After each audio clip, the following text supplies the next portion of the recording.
ഓം ശരവണഭവ. എല്ലാവർക്കും കാർത്തികേയം യൂട്യൂബ് ചാനലിലേക്ക് സ്വാഗതം.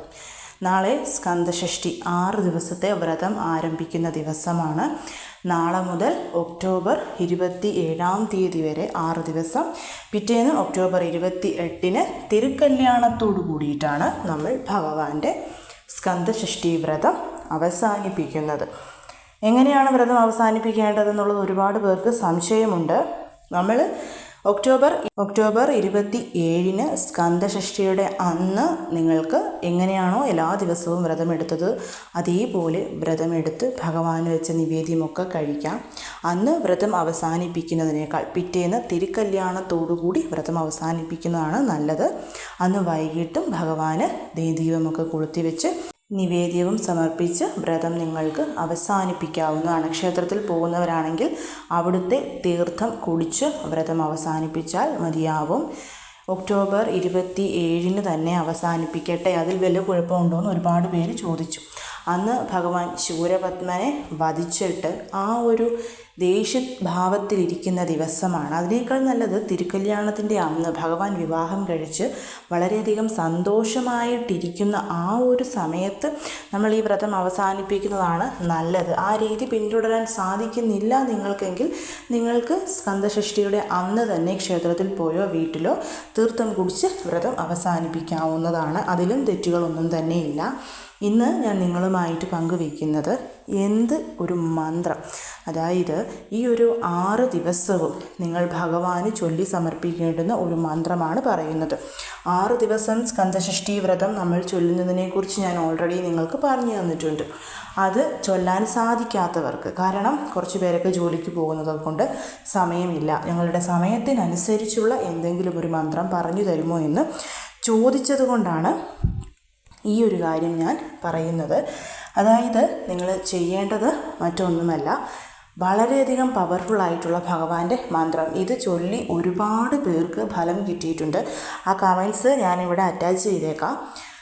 ഈ ഒരു മന്ത്രം നിങ്ങൾ എല്ലാ ദിവസവും 36 പ്രാവശ്യം ചൊല്ലിയാൽ മതി. മറ്റ് ഒരു മന്ത്രവുമല്ലാതെ ഞാൻ ഇവിടെ കാണിച്ചിട്ടുണ്ട്.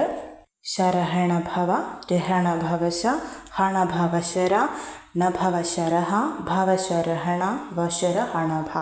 ഇതാണ് ഭഗവാന്റെ ആ 6 മന്ത്രങ്ങൾ. ഒരുപാട് പേര് ശരഹണയല്ല ശരവണ എന്നല്ലേ എന്ന് ചോദിക്കാറുണ്ട്. അങ്ങനെയല്ല, വ എന്ന് പറയുന്നത് ഇവിടെ 2 പ്രാവശ്യം റിപ്പീറ്റ് ചെയ്യും, അതുകൊണ്ട് തന്നെ അത് റോങ് ആണ്. ശരഹണ ഭവ എന്നുള്ളതാണ് ഉച്ചരിക്കേണ്ടത്. ഭഗവാന്റെ 6 എഴുത്ത് മന്ത്രങ്ങൾ. ഇത് സ്കന്ദഷഷ്ഠി ബുക്ക് വായിക്കുന്നവർക്കറിയാം, അതിൽ വളരെയധികം വ്യക്തമായി തന്നെ പറയുന്നുണ്ട്. സമയമില്ലാത്തവർ ഒരു തവണ സ്കന്ദഷഷ്ഠി വായിച്ചിട്ട് ഈ ഒരു ശരഹണ ഭവ എന്നുള്ളത് എല്ലാ ദിവസവും 36 പ്രാവശ്യം ചൊല്ലുക. അതായത് ഈ ശരഹണ ഭവ മുതൽ വശരാഹണഭ വരെ നമ്മൾ ചൊല്ലുമ്പം അത് 1 പ്രാവശ്യം, അങ്ങനെ ഒരു ദിവസം 36 തവണ വെച്ച് അടുപ്പിച്ച് ഈ 6 ദിവസവും 36 പ്രാവശ്യം ചൊല്ലുക. നിങ്ങൾ ചെയ്യേണ്ടുന്നത് ആദ്യത്തെ ദിവസം, അതായത് നാളെ രാവിലെയോ വൈകിട്ടോ എപ്പോഴാണോ നിങ്ങൾക്ക് സമയം കിട്ടുന്നത് ആ ഒരു സമയത്ത് ഭഗവാന്റെ ഫോട്ടോയ്ക്ക് മുമ്പിൽ ഭഗവാന് പ്രത്യേകമായിട്ടൊരു നെയ്ദീപം, അങ്ങനെ അല്ലെങ്കിൽ ഏറ്റവും എളുപ്പം ഷഡ്കോണ ദീപം കൊളുത്തുക എന്നുള്ളതാണ്. ആദ്യത്തെ ദിവസം 1 ദീപം, രണ്ടാമത്തെ ദിവസം 2 ദീപം, അങ്ങനെ 6ാമത്തെ ദിവസം സ്കന്ദഷഷ്ഠിയുടെ അന്ന് 6 ദീപങ്ങൾ ഒന്നിച്ചു കൊളുത്തുക. ഓരോ ദിവസവും ഓരോ ദീപമായിട്ട് നമ്മൾ കൂട്ടിക്കൊണ്ടുവരുന്നു. അങ്ങനെ കൊളുത്താം. അങ്ങനെയല്ല എല്ലാ ദിവസവും 6 ദീപം കൊളുത്തണമെങ്കിൽ അങ്ങനെയും കൊളുത്താം. അതല്ലെന്നുണ്ടെങ്കിൽ നിങ്ങൾക്ക് വെറ്റില ദീപം കൊളുത്താം. നിങ്ങൾക്ക് എന്ത് ദീപം കൊളുത്താൻ ഇഷ്ടമാണോ അത് കൊളുത്താം. ഇനി രാവിലെ നിങ്ങൾക്ക് സ്കന്ദഷഷ്ഠി കവചം ചൊല്ലിക്കൊണ്ട് ഭഗവാന് വെറ്റില ദീപം കൊളുത്തി, വൈകിട്ട് ഷഡ്കോണ ദീപം കൊളുത്തിക്കൊണ്ട് ഈ പറയുന്ന ഭഗവാന്റെ 6 മന്ത്രങ്ങൾ ജപിക്കാവുന്നതാണ്. ഭഗവാന്റെ എല്ലാ മന്ത്രങ്ങളും ചൊല്ലിക്കൊണ്ട് തന്നെ നിങ്ങൾക്കിതൊക്കെ ചെയ്യാവുന്നതാണ്. അങ്ങനെ നമ്മൾ ഈ ഒരു മന്ത്രം ചൊല്ലുക. അതായത് ഭഗവാന്റെ ഫോട്ടോയ്ക്ക് മുമ്പിൽ പ്രത്യേകമായിട്ട് നിങ്ങൾ എന്ത് ദീപം കൊളുത്താൻ ആഗ്രഹിക്കുന്നുവോ ആ ഒരു ദീപം കൊളുത്തി വെച്ച് എന്തെങ്കിലും ഒരു പൂവ് ഭഗവാന് സമർപ്പിച്ചിട്ട് ഈ ഒരു മന്ത്രം ചൊല്ലിത്തുടങ്ങുക. ചൊല്ലുന്നതിന് മുൻപായിട്ട് ഒരു A4 ഷീറ്റിൻ്റെ ചെറിയ പേപ്പർ എടുക്കുക. അതിന് മുകളിലായിട്ട് മഞ്ഞൾ കൊണ്ട് ഓം മുരുക ഓം എന്ന് എഴുതിയിട്ട് മഞ്ഞൾ കൊണ്ട് തന്നെ നിങ്ങളുടെ ആഗ്രഹം, എന്തെങ്കിലും ഒരു പർട്ടിക്കുലർ ആഗ്രഹം സാധിച്ചു കിട്ടണം എന്നുണ്ടെങ്കിൽ ആ ഒരു ആഗ്രഹം എനിക്ക് സാധിച്ചു തരണം ഭഗവാനെ എന്ന് പ്രാർത്ഥിച്ചുകൊണ്ട് നിങ്ങൾ ആ ആഗ്രഹം എഴുതി ചുരുട്ടി ഭഗവാന് മുൻപിൽ വെച്ചിരിക്കുക. ഈ 6 ദിവസവും അതവിടെ ഇരുന്നോളട്ടെ. 6 ദിവസവും നിങ്ങൾ പ്രാർത്ഥിക്കുന്നതിന് മുൻപായിട്ട് എഴുതി വെച്ചിരിക്കുന്ന ആഗ്രഹം അത് എന്തായാലും സാധിച്ചു തരണമെന്ന് പ്രാർത്ഥിക്കുകയും വേണം. അതിനുശേഷം 6-ാമത്തെ ദിവസം അല്ലെങ്കിൽ 7-ാമത്തെ ദിവസം നിങ്ങൾ ക്ഷേത്രത്തിൽ പോകുമ്പോൾ ക്ഷേത്രത്തിലെ കാണിക്ക വഞ്ചിയിൽ ഈ പേപ്പർ ചുരുട്ടിയിട്ടാൽ മതിയാവും. ഒരുപാട് വലിയ പേപ്പറൊന്നും വേണ്ട. നിങ്ങളുടെ ആഗ്രഹം നിങ്ങൾക്കറിയാമല്ലോ. അതെഴുതാൻ എത്രമാത്രം വലിപ്പമുള്ളൊരു പേപ്പർ വേണമോ അതിനനുസരിച്ചൊരു പേപ്പർ കീറിയെടുത്താൽ മതിയാവും. പിന്നെ മഞ്ഞൾപ്പൊടി ശുദ്ധമായ ജലത്തിലോ റോസ് വാട്ടറോ കലക്കി വേണം നമ്മൾ എഴുതാൻ. മഞ്ഞൾപ്പൊടി കൊണ്ട് തന്നെ എഴുതണം, വേറെ ഒന്നും യൂസ് ചെയ്യരുത്.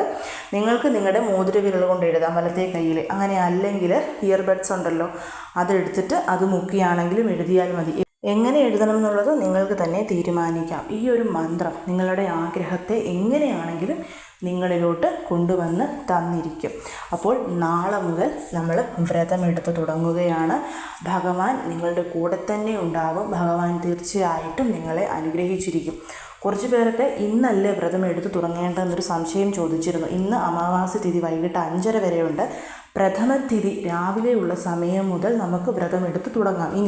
ഇന്നെടുത്ത് തുടങ്ങി എന്നും പറഞ്ഞു അതിൽ തെറ്റൊന്നുമില്ല. പക്ഷേ നമ്മൾ പുതിയൊരു തുടക്കം എന്ന് പറയുന്ന പോലെ നാളെ രാവിലെ എഴുന്നേറ്റ് സൂര്യോദയത്തിന് മുൻപ് ഉണർന്ന് കുളിച്ച് വിളക്ക് കൊളുത്തി നമ്മൾ നമ്മുടെ സങ്കല്പം എടുത്തുകൊണ്ട് നമ്മൾ വ്രതം എടുക്കുന്നു. ഈ 6 ദിവസം എടുക്കാൻ പറ്റാത്തവർ ഷഷ്ഠിയുടെ തലേ ദിവസമായ പഞ്ചമിയുടെ അന്ന് ഞായറാഴ്ച മുതൽ നിങ്ങൾ വ്രതം എടുക്കണം. ഞായറാഴ്ച സൂര്യോദയത്തിന് മുൻപുണർന്ന് കുളിച്ച് പൂജാമുറിയിൽ വിളക്കൊക്കെ കൊളുത്തി വെച്ച് നിങ്ങളുടെ ഒരു ദിവസത്തെ സങ്കല്പമായിട്ടുള്ള വ്രതം നിങ്ങൾക്ക് എടുക്കാവുന്നതാണ്. അതേപോലെ ഒരുപാട് പേര് സംശയം ചോദിക്കുന്നുണ്ട്. എൻ്റെ വീട്ടിൽ ബന്ധുക്കളിൽ, അതായത് ചേട്ടൻ്റെ അനിയൻ്റെ മക്കൾ ആദ്യമായിട്ട് പ്രായപൂർത്തിയായിട്ടുള്ളവരുണ്ട്. അതല്ലെന്നുണ്ടെങ്കിൽ എൻ്റെ അമ്മ മരിച്ചിട്ട് 4 മാസമായതേ ഉള്ളൂ, 3 മാസമായതേ ഉള്ളൂ, ഞങ്ങൾക്ക് സ്കന്ദഷഷ്ഠി എടുക്കാമോ, ദോഷമാണെന്ന് പറയുന്നു. അങ്ങനെയൊന്നുമില്ല. കാരണം നമുക്ക് ഇപ്പം നിങ്ങളുടെ വീട്ടിൽ ഋതുമതിയായിട്ടുള്ള ആരെങ്കിലും ഉണ്ട് എങ്കിൽ പോലും നമുക്ക് കുളിച്ച് ശുദ്ധമായിട്ട് വ്രതമെടുക്കാം. ആ വ്രതത്തിനൊന്നും ഒരു മുടക്കവും വരുന്നില്ല. ഇവിടെ ശുദ്ധി അശുദ്ധി എന്നതിനേക്കാൾ കൂടുതൽ നമ്മുടെ മനസ്സിൻ്റെ ശുദ്ധിയാണ് നോക്കേണ്ടത്. അമ്മമാർ മരിച്ചു അല്ലെങ്കിൽ അച്ഛന്മാർ മരിച്ചു എന്നും പറഞ്ഞിട്ടും വ്രതമെടുക്കുന്നതിൽ തെറ്റുകളൊന്നും തന്നെയില്ല. ഒരു 3 മാസമൊക്കെ കഴിഞ്ഞിട്ടുണ്ടെന്നുണ്ടെങ്കിൽ തീർച്ചയായിട്ടും നിങ്ങൾക്ക് വ്രതമെടുക്കാവുന്നതാണ്. ആ കണക്കുകളൊന്നും ഇതിൽ പെടുന്നതേ അല്ല. പിന്നെ ഞാൻ എപ്പോഴും പറയുന്നത് പോലെ നിങ്ങൾക്ക് മനസ്സിനുള്ളിൽ പേടിയുണ്ട്, ഇതെടുത്താൽ ദോഷമായിട്ട് ഭവിക്കും എന്നൊക്കെയുള്ള പേടികളുണ്ടെന്നുണ്ടെങ്കിൽ ഞാൻ ആരെയും നിർബന്ധിക്കുന്നില്ല. അല്ലാത്ത പക്ഷം ആർക്ക് വേണമെങ്കിലും സ്കന്ദഷഷ്ഠി വ്രതം എടുക്കാവുന്നതാണ്. ഇനി എന്തെങ്കിലും ഒരു സംശയമുണ്ടെന്നുണ്ടെങ്കിൽ നിങ്ങൾ കമൻസിൽ ചോദിച്ചോളൂ, ഞാൻ നിങ്ങൾക്ക് പറഞ്ഞു തരാം. അപ്പോൾ എല്ലാവരും ഈ ഒരു മന്ത്രം ചൊല്ലാനായിട്ട് ശ്രമിക്കുക. എല്ലാവരെയും മുഴുവൻ അനുഗ്രഹിക്കട്ടെ. ഓം ശരവണഭവ.